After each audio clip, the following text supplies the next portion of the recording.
नमस्कार दोस्तों, स्वागत है आपका हमारे YouTube channel shorthand master with LK में।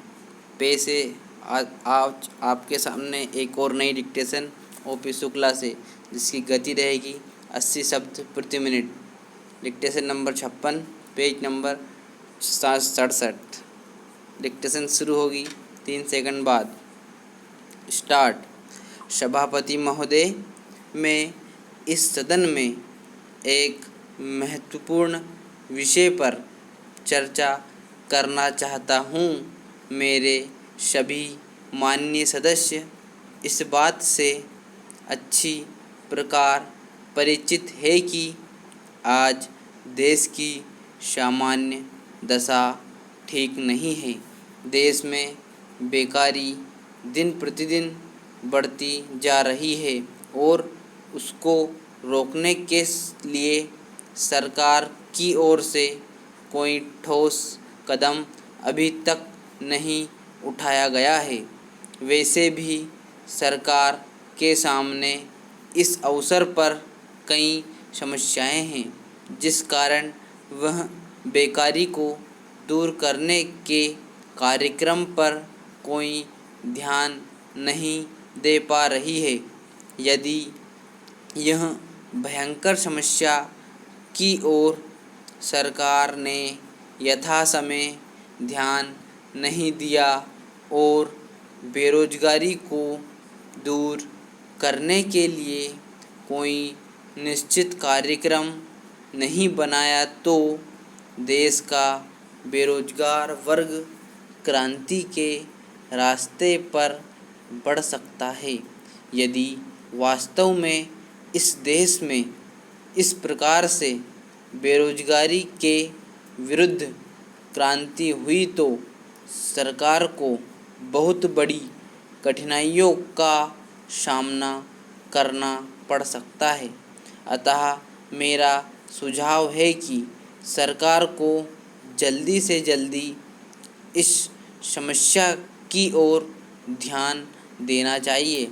बेरोजगार वर्ग के लिए ऐसा निश्चित कार्यक्रम बनाना चाहिए कि वे समय पर अपनी योग्यता के अनुसार रोजगार प्राप्त कर सके।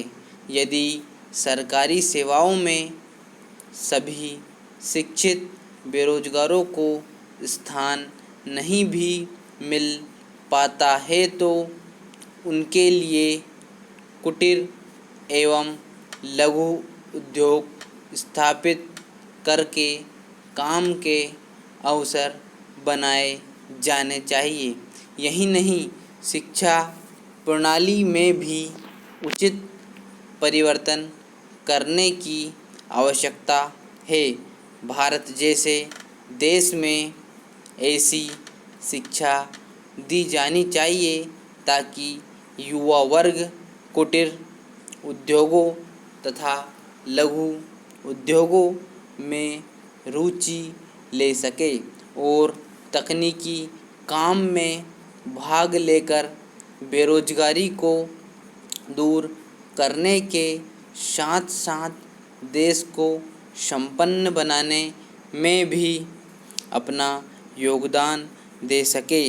पेरा महोदय, अब मैं देश में फैले भ्रष्टाचार की ओर आपका तथा सदन में उपस्थित माननीय सदस्यों का ध्यान आकर्षित करना चाहता हूँ। आप सभी सदस्यों को मालूम ही है कि आवश्यक वस्तुओं के मूल्यों में लगातार वृद्धि होती जा रही है। मूल्य वृद्धि के इस दौर में सरकार की ओर से कोई विशेष नियंत्रण नहीं रखा जा रहा है।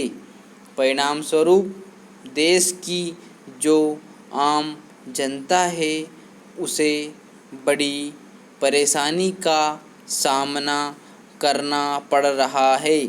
व्यापारी वर्ग मुनाफाखोरी की तरफ बढ़ता जा रहा है और आम जनता महंगाई से दबती जा रही है।